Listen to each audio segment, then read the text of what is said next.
Hello, bienvenue à cette nouvelle vidéo, j'espère que vous allez bien. Alors aujourd'hui on va s'occuper de faire des petits pots pour bébé, parce que là ça y est, mon bébé il a 4 mois, donc on va enfin pouvoir commencer à lui donner de la vraie nourriture quoi, enfin en complément du lait bien sûr. Donc on va faire ça là pour la semaine, parce qu'en fait j'aimerais bien faire des quantités assez grandes pour pouvoir congeler et pas galérer la semaine quand j'ai pas le temps de cuisiner ou quoi. D'avoir juste à décongeler, lui faire réchauffer au bain-marie, et comme ça c'est plus rapide et plus pratique pour moi. Donc voilà, alors je vais vous montrer du coup les légumes qu'on va faire à la vapeur. Et voilà, let's go. Je sais pas si j'aurai le temps de faire les 4 purées, mais l'idée voilà c'est de faire patates douces, courgettes, carottes et potimarron. Voilà, donc j'ai déjà coupé mes carottes et mes courgettes, et maintenant il me reste patates douces et potimarron.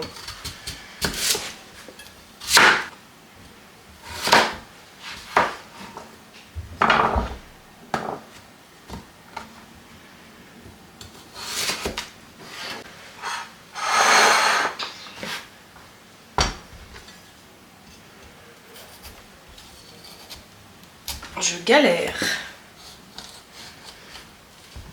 Il doit y avoir une technique que je n'ai pas. Parce que...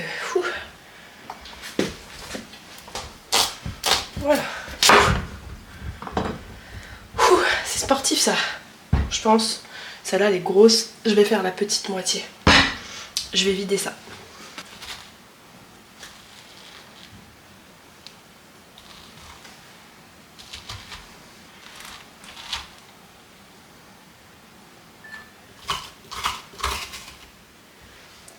Voilà. J'étais un peu en train de paniquer de savoir comment j'allais enlever la peau. Mais finalement, j'ai vu sur internet que la peau elle s'enlevait toute seule à la cuisson. Donc heureusement je l'avais bien lavée avant. Et là je vais couper en morceaux et on va le faire cuire à la vapeur avec la peau.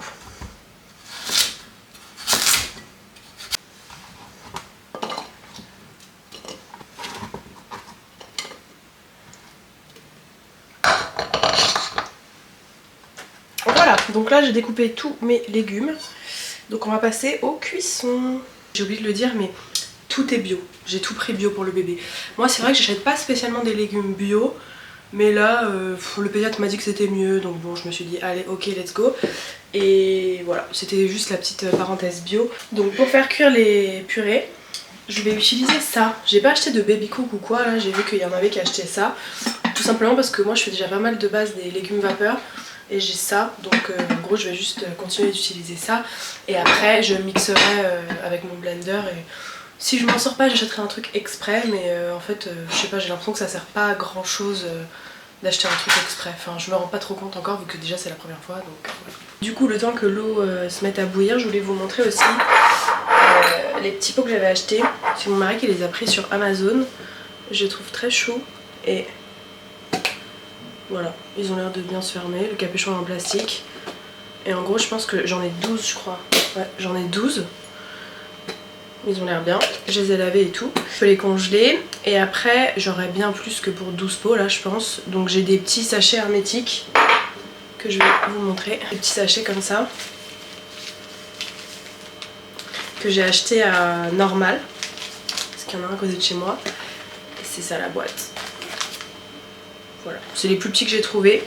Et comme ça, bah, c'est pratique. Et du coup ça, faut pas le réchauffer au micro-ondes ou au bain-marie. Nous on n'a pas de micro-ondes, donc dans tous les cas on réchauffera jamais rien au micro-ondes. On va tout faire au bain-marie. Donc en gros l'idée c'est que je mette là-dedans. Je congèle, je vais vous montrer, je vais essayer de faire en fait des plaques pour que ce soit très fin et que ça décongèle très vite. Et la veille en fait je vais décongeler, je mettrai au frigo. Parce qu'il ne faut pas les faire non plus décongeler à l'air libre apparemment, pour éviter là, je pense la prolifération des bactéries. Donc du coup après je les mets au congèle, j'enlève ça du congèle la veille ou le matin, je mets au frigo pour que ça décongèle. Et ensuite je pense que je mettrai dans un petit récipient et que je ferai réchauffer au bain-marie. Tandis que ça je vais congeler et je pourrais direct le mettre comme ça au bain-marie, même si c'est pas décongelé je pense. Voilà. Au bout, alors je vais pouvoir ajouter mes courgettes. Du coup il y a marqué 6-8 minutes, donc je vais mettre 7 minutes et après je piquerai avec un couteau pour voir si elles sont bien tendres ou s'il y a besoin d'une minute en plus.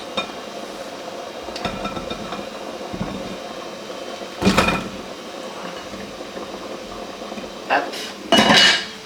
c'est parti. Là on va voir si c'est bon. Au total finalement j'aurais pas mis 7-8 minutes, j'aurais plutôt mis 10 hein. Ouais, là ça a l'air ok. Donc je vais retirer du feu et mettre les prochains légumes.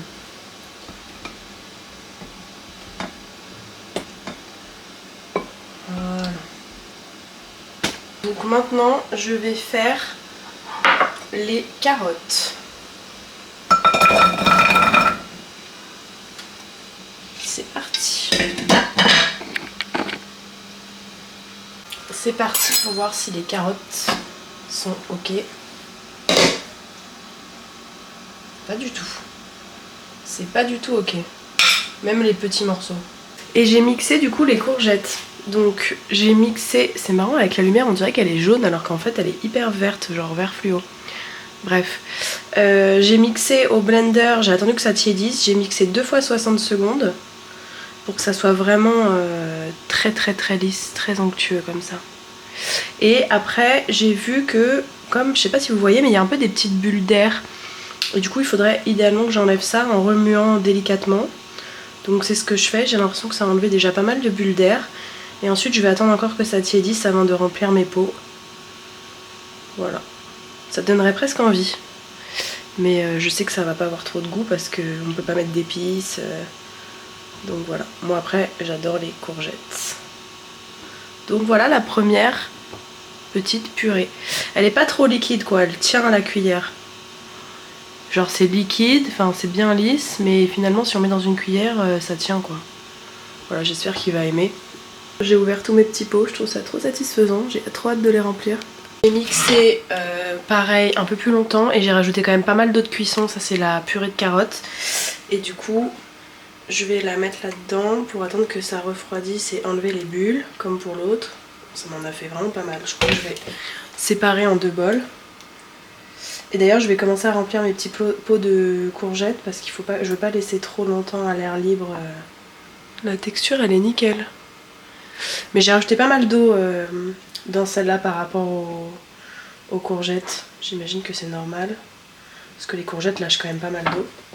Donc voilà. Et là il y a mes patates douces qui cuisent. Et il me restera juste le potimarron. Donc là comme pour les courgettes je remue pour enlever l'air. Enfin les petites bulles d'air, mais il y en a quand même beaucoup de moins que dans la purée de courgettes. Ensuite j'ai ma petite balance pour peser, pour pas faire des trop grosses portions. Et dans les petits pots je vais faire des portions de 100 grammes parce que je vais pas lui donner tout de suite en fait ça. Là vu qu'on est en train de l'habituer, je vais lui faire des beaucoup plus petites portions et ça sera une fois qu'il sera un peu habitué, sachant que ça se conserve 3 mois. Le pédiatre m'a dit entre 100 et 130 grammes. Je vais à 2 à l'heure parce que je suis pas encore une méga pro. Hein. J'ai 100. Je vais lui faire des trucs de 130. Donc maintenant je vais remplir mes petits pots de carottes. Donc pareil, 130 grammes. Voilà, alors j'ai tout terminé donc je vais vous montrer ce que ça donne. Du coup ça m'a fait quand même vraiment beaucoup de portions. Donc j'espère que ça va durer. Au niveau des quantités, j'ai pas, comme c'est le tout début, je savais pas trop comment doser. Donc j'ai vraiment fait des petits pots de 130 grammes. Donc ce qui est du coup un pot entier. Et après j'ai fait des petits sachets avec 50 grammes, 30 grammes, 60 grammes. Comme ça en fonction de l'évolution je décongèlerai ça. Et voilà. Donc je vous montre tout ça. Donc voilà mes 12 petits pots. Donc là on a patates douces, courgettes, carottes, potimarron. Pour les différencier j'ai fait des genres de petites étiquettes où je marque et je vais les mettre sur le couvercle parce que ça sera assez facile à décoller comme ça. Et il y a la date, la quantité et ce que c'est. Comme ça on n'est pas en galère. Donc je vais tout coller. Et je vous montre après les sachets que je vais congeler. Voilà ce que ça donne avec mes petites étiquettes. Et ensuite, niveau... c'est trop beau les couleurs, ça va être très automnal. Et ensuite, je vous montre du coup ce que ça m'a donné comme portion que je vais congeler dans mes petits sachets. Donc ça c'est patates douces. Et ça c'est carottes. J'avais pas fait assez de courgettes parce que j'ai fait que 2 courgettes. Donc ça m'a juste fait les 3 pots. Mais au moins je sais que 3 courgettes de taille moyenne égale 3 pots. Et là la patate douce j'en avais vraiment fait beaucoup. Je crois que j'ai fait vraiment 1 kg. Vu que c'était une astuce, de les mettre un peu comme des feuilles comme ça. Comme ça du coup c'est pratique. Donc j'ai tout terminé. En tout je pense que ça m'aura pris genre 2h, 2h30, mais après comme j'ai filmé je pense que ça m'a grave rallongé. Aussi c'était la première fois donc forcément ça m'a mis du temps. J'espère que ça vous aura plu et je voulais montrer un dernier truc. J'ai fait un petit carnet comme ça que j'ai acheté chez Sauce Rengren d'ailleurs, j'aime trop Sauce Rengren. Et en gros je note tous les légumes que je lui fais goûter. Et après avec les jours, et comme ça je voulais aussi noter s'il a aimé ou pas, sa tête, etc. Comme ça lui fera un petit souvenir. Et puis moi aussi je peux voir l'évolution, je peux voir les quantités qu'il mange. Et voilà, je me dis ça peut être intéressant en fait de voir tout simplement l'évolution, les trucs qu'il aime pas et tout. Donc voilà, alors c'est tout pour cette vidéo.